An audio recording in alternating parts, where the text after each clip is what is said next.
Olá, olá, olá. Sejam todos muito bem-vindos. Estamos aqui para dar continuidade ao nosso Tikkun. Eu estava me deliciando, estava escrevendo, me pegaram escrevendo ali um comentário para Mônica Salmazo e para Teco Cardoso. Estava realmente aproveitando esta música maravilhosa.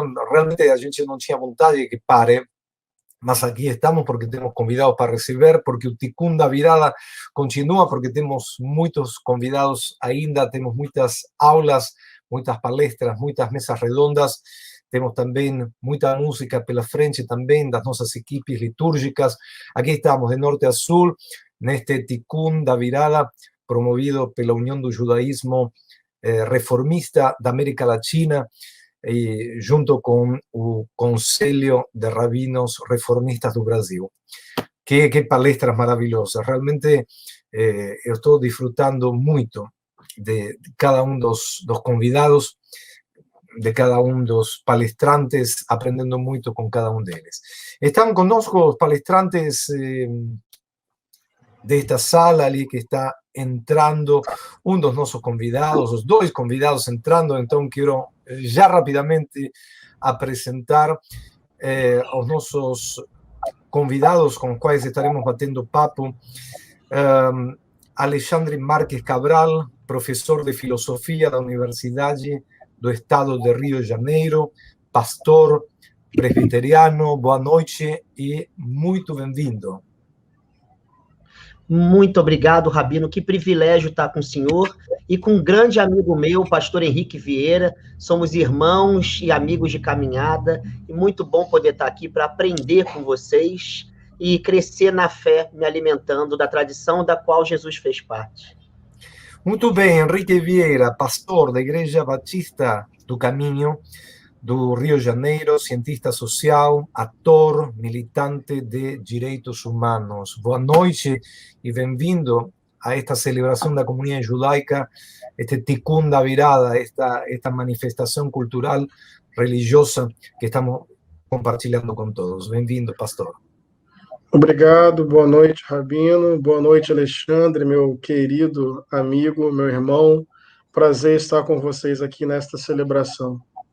Então, estamos aqui neste espaço, nesta sala, para falar sobre diálogo católico-judaico, neste Tikkun da Virada. Nós três somos pessoas ligadas ao diálogo interreligioso. Eu coordeno o grupo de diálogo interreligioso de Porto Alegre, então estamos bem por dentro do que significa o diálogo. E vamos a partir justamente do que está acontecendo neste momento para a comunidade judaica. Nós estamos comemorando o recebimento da Torá, da lei. Como vocês, que provêm de outras igrejas, percebem essa Torá do povo de Israel, este momento de comemoração? O povo de Israel para a cada ano para lembrar da entrega da Torá, por um lado, mas, por outro lado, para assumir o compromisso de receber a lei. Como é enxergado de fora? Como enxergam vocês de fora essa Torá e esse povo de Israel hoje, no século XXI? Começa, Alexandre. Olha, da minha parte, eu sempre gostei desse recebimento da Torá, né, no Shavuot, que hoje a gente está comemorando junto, porque ela começa com uma frase, um pensamento que para mim é revolucionário, né? Eu sou o Senhor vosso Deus, que vos tirei do Egito, da casa da escravidão. Tudo o resto tem a ver com essa saída da escravidão rumo a um caminho de liberdade e de libertação. Portanto, a gente celebra, me parece, na fé, tanto na fé cristã quanto nas tradições judaicas, a gente celebra um Deus que não gosta da escravidão e das suas múltiplas configurações. Amanhã, nós cristãos celebramos o Pentecostes cristão, que é o inverso da Babel, em meio ao qual há um acontecimento em que aquelas pessoas ali, todas de tradição judaica, experimentam o eterno de tal modo que falam uma língua em que cada um, no seu idioma, compreende dentro da sua tradição. Me parece que essas festas se complementam, porque a libertação de Israel, a libertação das escravidões da vida, nos abrem para a multiplicidade dos outros. E a gente é obrigado a aprender a falar uma linguagem e receber uma lei em meio aos quais a libertação, a liberdade estejam em jogo e as múltiplas opressões sejam continuamente superadas. Por isso, eu celebro com vocês essa festa, sempre me lembrando que o Deus no qual nós cremos é um Deus que não admite que a gente continue a promover opressões, novos Egitos, novos faraós, novos grilhões, e são muitos que assolam a nossa vida cultural, e nós temos que somar esforços para dar exemplo de que nós cremos num Deus que ama a libertação e, por isso, promove a liberdade. Muito obrigado, pastor Alexandre. Pastor Henrique, por favor. Eu creio exatamente assim como meu irmão Alexandre. Eu também percebo esse recebimento, tendo como gênese, tendo como princípio o Deus que conhece o sofrimento do povo, o Deus que ouve o grito do povo oprimido e o Deus que desce para libertar este povo. Então, este povo se organiza, se empodera, tensiona dentro do império opressor e parte rumo à sua liberdade. Então, tudo mais, conforme o Alexandre disse, deve ser em coerência com essa origem. Um povo que nasce para a liberdade tem como dever promover sempre a liberdade. Um povo que nasce contra a opressão tem o dever de sempre denunciar toda e qualquer forma de opressão. Então, a origem da Torá é um sinal ético de como viver e experimentar Deus, sempre promovendo o acolhimento, sempre promovendo a justiça e a liberdade, sempre celebrando a diversidade, sempre de maneira horizontal, comunitária, em roda, em comunhão. Portanto, essa memória é uma memória muito importante, tanto para a tradição judaica quanto para a tradição cristã, deste Deus que revela o seu amor por toda a humanidade a partir do seu compromisso histórico e concreto com o povo oprimido. A universalidade do amor de Deus não é neutra. A universalidade do amor de Deus se dá e se revela a partir dessa memória de libertação. E é a partir dela que toda lei faz sentido, que todo regramento ganha sentido, que toda vida comunitária ganha sentido. A partir desse recebimento de uma mensagem que nos diz que Deus ama a liberdade e que é Deus dos pobres, dos pequeninos, das vítimas de violência, Deus dos povos oprimidos da terra. Obrigado, pastor Henrique. Coincidimos, então, sim, vemos que as nossas igrejas e também o judaísmo coincidem no valor da liberdade como ponto principal e como ponto de partida de qualquer civilização, de qualquer sociedade, de qualquer grupo e de qualquer religião. Agora, justamente o contraponto dessa liberdade é a escravidão. Hoje, o que vocês temem como escravidão? Contra que vocês lutam? Quais são as escravidões modernas contra as quais estão lutando, sim, as vossas igrejas? Rabino, que pergunta espetacular sua. Eu sempre me lembro de uma palestra do filósofo judeu Emmanuel Levinas para católicos, em que ele interpretava o que é um Deus humano, que é a figura de Jesus de Nazaré enquanto encarnação de Deus. E ele dizia o seguinte, que a subjetividade humana que a tradição judaica revelou e que Jesus, como judeu, teria manifestado, é que sacrificar-se pelo outro e assumir a vulnerabilidade do outro é o único lugar em que a infinitude que é Deus se revela na condição humana. Nesse sentido, é a lógica do sacrifício para que a vida do outro faça mais sentido e seja mais digna. A gente faz um trabalho com população em situação de rua. A quantidade de pessoas nas ruas aqui do Rio de Janeiro aumentou assustadoramente. A maioria é negra, a maioria mulher existem muitos nordestinos e alguns latino-americanos de outros países, como Bolívia, Venezuela, e já encontrei até argentinos. A rua é hoje um retrato do que é a maior parte das oprimidas e oprimidos do nosso tempo. São pessoas negras, junto a essas pessoas, religiões de matrizes africanas que são negadas continuamente. Os atos de intolerância religiosa quase sempre recaem no Brasil sobre religiões de matrizes africanas. Mais do que isso, mulheres são estupráveis, e essa lógica está dentro do processo de escravidão no Brasil, quando os senhores de engenho tinham o direito ao estupro das escravas negras. Isso continua acontecendo nas comunidades empobrecidas e nas ruas. Isso é lugar comum para essas pessoas. Não só isso, nós temos a violência doméstica aumentou 150% no primeiro mês da nossa quarentena, e fora as outras injustiças de matrizes maiores, mais amplas, como distribuição de renda e assim por diante. São muitas opressões com muitos nomes, e por isso Deus de Israel, ele nos ensina a nomear essas opressões e ver os faraós que estão envolvidos em cada uma delas. Como me disse recentemente, num culto interreligioso, uma preta velha de Umbanda, ela conversou comigo numa espécie de live com uma mãe de santo, e ela disse assim: meu filho, são muitas prisões que existem hoje. O senhor de engenho encontra-se dentro de casa, até de quem é rico. Então, a gente tem que nomear isso, e o Deus de Israel nos ensina a dar nome. Aliás, é o Deus que nos chama pelo nome. O nome também deve ser dado em relação a essas múltiplas situações naturalizadas de opressão contínua e que estabilizam a nossa cultura e que fomentam a nossa cultura. Obrigado, Alexandre. Henrique, a tua visão dessa escravidão moderna. Eu queria só dizer amém para o que o Alexandre falou, concordo totalmente, mas vou só, então, acrescentar alguma coisa. A escravidão moderna, ela tem a ver, usando um pouco da inspiração do Alexandre, vou dar nome, então, a algumas coisas.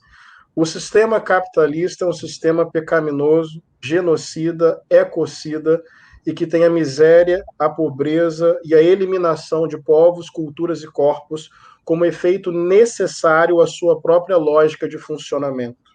Então, quando a gente fala de pobreza, de miséria, de pessoas sem acesso a casa, água potável, esgoto tratado, saúde, educação, alimento, é porque nós vivemos numa lógica econômica, política, civilizatória que coloca o lucro acima da dignidade humana. O capital circula o mundo com liberdade, mas os corpos ficam presos nas fronteiras. Dinheiro vale mais do que gente.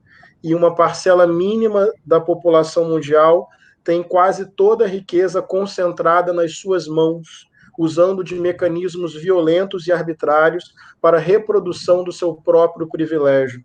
Então, a rua que o Alexandre citou, onde pessoas passam fome e estão abandonadas, tem a ver com uma lógica geral, civilizacional, caótica, um progresso genocida, que é desse sistema capitalista, econômico, político, civilizacional. Também quero dar nome ao racismo. O racismo também é uma forma permanente de eliminar corpos, desde George Floyd, nos Estados Unidos, a João Pedro, em São Gonçalo. O racismo que elege corpos, culturas e povos para a morte. O racismo ainda é uma forma, e é por natureza uma forma de impor domínio sobre o outro, elaborar o outro como sub-humano para assim autorizar a sua morte. A cultura patriarcal, com sua repercussão machista, heteronormativa, também leva mulheres à morte em vida e à morte da vida, assim como LGBTQI+. Também é uma outra forma de opressão. Eu estou aqui resumindo, mas tudo aquilo que hierarquiza os seres humanos, estabelecendo uma lógica de domínio, de exploração e de apequenamento da vida, tudo isso é uma forma contemporânea de opressão, portanto, contrária ao espírito do Evangelho, portanto, contrária à lógica do amor de Deus. Então, são formas contemporâneas de opressão que não encontram na Bíblia amparo, muito pelo contrário. Eu estou falando com o pastor Batista Henrique Vieira e também com o pastor presbiteriano Alexandre Marques Cabral. Eu gostaria de me desculpar pelo nome que acabou sendo dado a este espaço e corrijo se saiu realmente errado. Deveria ser diálogo cristão-judaico, não católico-judaico, como aparece, e como bem me faz notar um amigo de vocês, o Nelson Cooperman. Obrigado, Nelson, pela observação, que também está lhes enviando um abraço muito grande, e a queridíssima e prezada Gianni Cooperman, também uma mulher envolvida no diálogo interreligioso, pessoas que admiro muito, quero muito, e eu sei que estão conosco há muito tempo. Eu gostaria de convidar também a todos os amigos que nos acompanham, que não são poucos, a manifestar, a enviar as suas perguntas.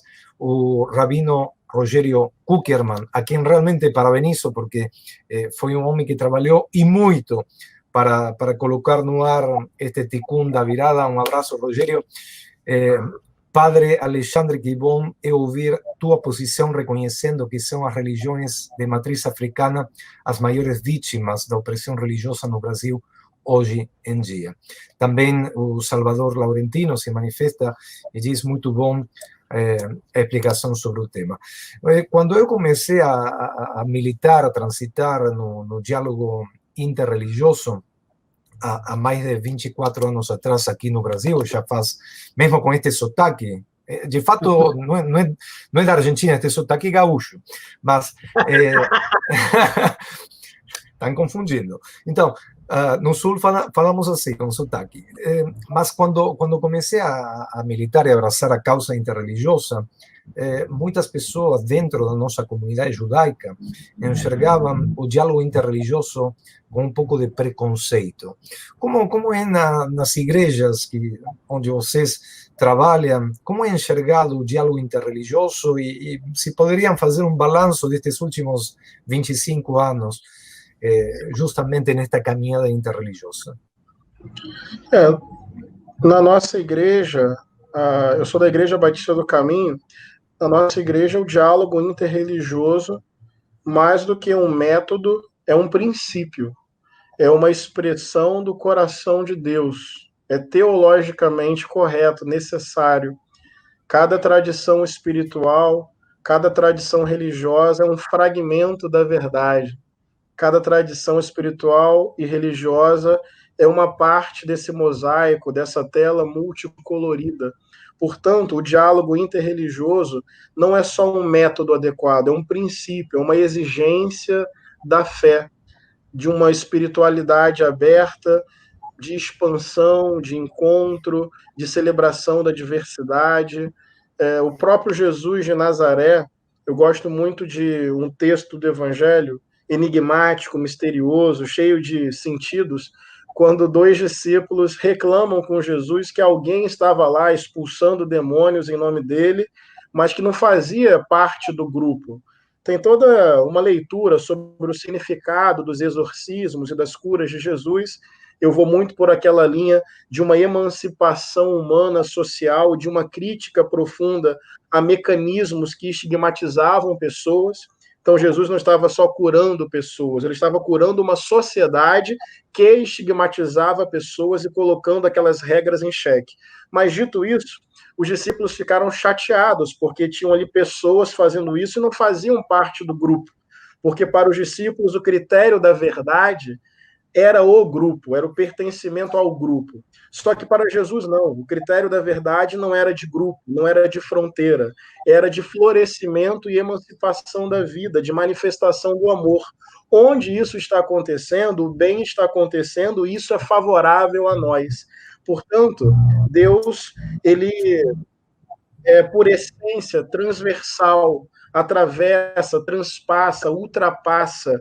Deus se manifesta onde o amor acontece. Então, o diálogo interreligioso, para nós, é um princípio da própria espiritualidade e é necessário para a gente combater a intolerância religiosa e combater o racismo na dimensão religiosa que ataca especialmente as religiões de matriz africana em nosso país.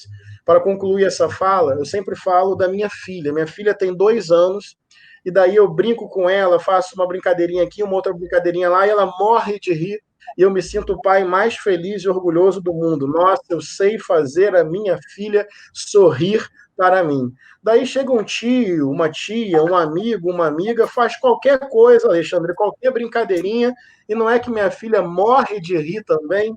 Ou seja, o riso da minha filha não é monopólio meu. O riso da minha filha é para mim, mas é para qualquer pessoa. O riso da minha filha é como Deus. Deus está na minha experiência, mas Deus não pertence à minha experiência. A minha experiência é um fragmento da manifestação de Deus, mas ele está sorrindo, ela está sorrindo, esse Deus supra e transgênero está sorrindo em tudo quanto é canto desse mundo. É preciso quebrar toda a lógica de monopólio pretenso e vão do sagrado. Deus nos deu asas e a gente às vezes constrói gaiolas doutrinárias com a vã pretensão de domesticar o vento divino. O diálogo interreligioso é espiritualidade genuína, afirmação de paz e combate a toda e qualquer forma de intolerância. A senhora Stella Maris disse maravilhoso ouvir 2 pastores e um rabino na defesa dos direitos humanos e do diálogo interreligioso. Obrigado também para Milene Baivich, que está nos auxiliando. A sua visão, então, meu caro pastor Alexandre, sobre o diálogo interreligioso nestes últimos anos e especialmente como estamos hoje no Brasil. Sua questão, Rabino, muito bonita, muito boa e pertinente, e a fala do meu amigo pastor Henrique é inspiradora. Eu ajudo 2 comunidades, né? Eu não digo que eu sou pastor de 2 comunidades, que a gente está caminhando junto. Eu não estou à frente, nem atrás, a gente está caminhando. Então, eu ajudo a coordenar 2 comunidades que são ecumênicas. Uma delas, nós temos uma caminhada muito longa de diálogo interreligioso e ecumênico, ao ponto de parte das minhas pesquisas acadêmicas se orientarem para outras religiões não cristãs. Meu último livro é sobre o malandro de Umbanda, a pedido de um malandro. E eu estive nesse terreiro e o entrevistei, a pedido dele, por muitas e muitas vezes. E a mãe de santo, que é minha amiga, trabalha conosco na nossa comunidade. E eu já celebrei com ela, no terreiro dela, e ela com a nossa comunidade, eu já não sei não quantas vezes. Amanhã eu celebro um culto que é online, mas é um culto interreligioso para o Pentecostes cristão, onde estarão presentes o rabino Dario Biller, que o senhor conhece, aqui da ARI, assim como um padre católico, vai estar presente um monge zen budista, vai estar presente o Babalorixá Márcio de Jagum, e todos nós vamos celebrar juntos. Nós já escolhemos músicas e as comunidades vão estar entrelaçadas. E eu já fiz isso em terreiros, assim como já falei em templos budistas, e fui meditar várias vezes nos templos, por uma questão de convicção de que a espiritualidade é maior do que a religiosidade, e a espiritualidade nos faz ver algo que me parece a essência de uma tradição religiosa forte e competente. Religiosidade é um meio para potencializar a vida e não um fim em si mesmo. Quando eu estou em encontro com essas pessoas, eu me reumanizo, porque eu perco essa empáfia de achar que Deus, o sagrado, os símbolos religiosos são propriedade privada das minhas crenças. Pelo contrário, quando estou diante dessas pessoas, aprendendo com as suas diferenças, eu me abro para aquilo que tem a ver, no meu caso, com a vida de Jesus de Nazaré, que jamais negou atendimento a pessoas por serem de tradições diversas da sua, como aconteceu com a cananeia e o centurião romano.